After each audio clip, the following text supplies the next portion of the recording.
Chapter 9. The Army on the March. Sun Tzu said, "We come now to the question of encamping the army and observing signs of the enemy. Pass quickly over mountains and keep in the neighborhood of the valleys. Camp in high places, facing the sun.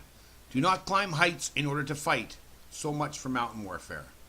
After crossing a river, you should get far away from it. When an invading force crosses a river in its onward march, do not advance to meet it in midstream. It will be best to let half the army get across and then deliver your attack. If you are anxious to fight, you should not go to meet the invader near a river which he has to cross. Moor your craft higher up than the enemy and facing the sun. Do not move upstream to meet the enemy. So much for river warfare. In crossing salt marshes, your sole concern should be to get over them quickly without any delay. If forced to fight in a salt marsh, you should have water and grass near you and get your back to a clump of trees. So much for the operations in salt marshes. In dry, level country, take up an easily accessible position with rising ground to your right and on your rear, so that the danger may be in front and safety lie behind. So much for campaigning in flat country. These are the 4 useful branches of military knowledge which enabled the Yellow Emperor to vanquish 4 several sovereigns. All armies prefer high ground to low and sunny places to dark. If you are careful of your men and camp on hard ground, the army will be free from disease of every kind, and this will spell victory. When you come to a hill or a bank, occupy the sunny side with the slope on your right rear. Thus you will at once act for the benefit of your soldiers and utilize the natural advantages of the ground.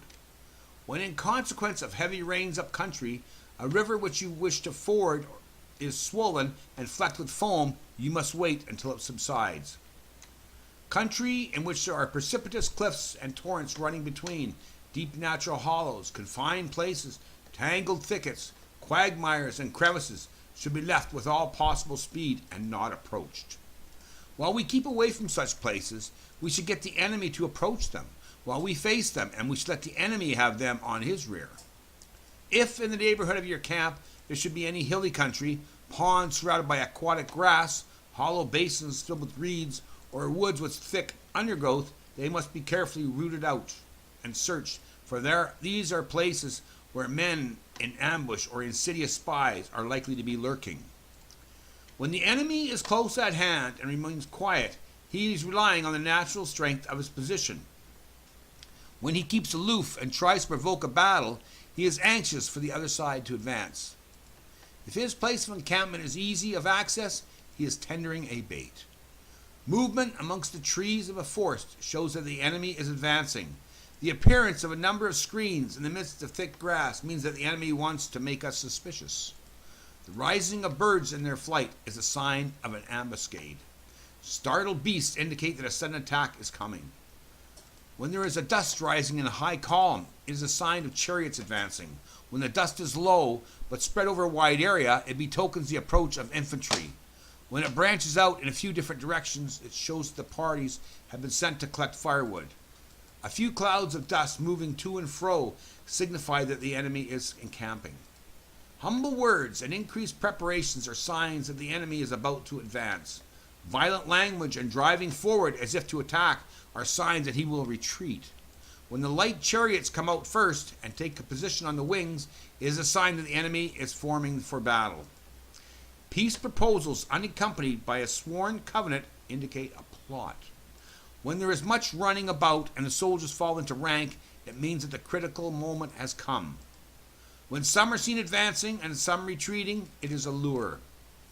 When the soldiers stand leaning on their spears, they are faint from want of food.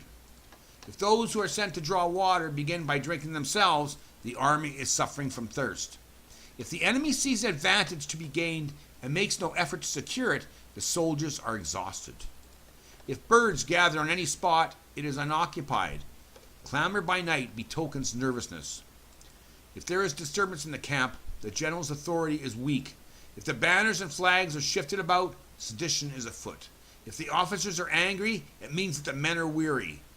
When an army feeds its horses with grain and kills its cattle for food, and when the men do not hang their cooking pots over the campfires, showing that they will not return to their tents, you may know that they are determined to fight to death.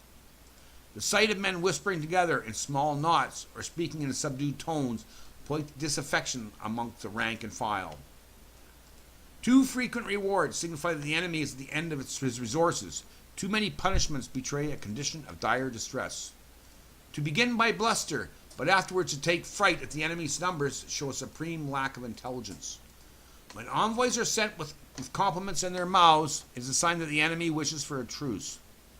If the enemy's troops march up angrily and remain facing ours for a long time without either joining battle or taking themselves off again, the situation is one that demands great vigilance and circumspection. If our troops are no more in number than the enemy, that is amply sufficient. It only means that no direct attack can be made.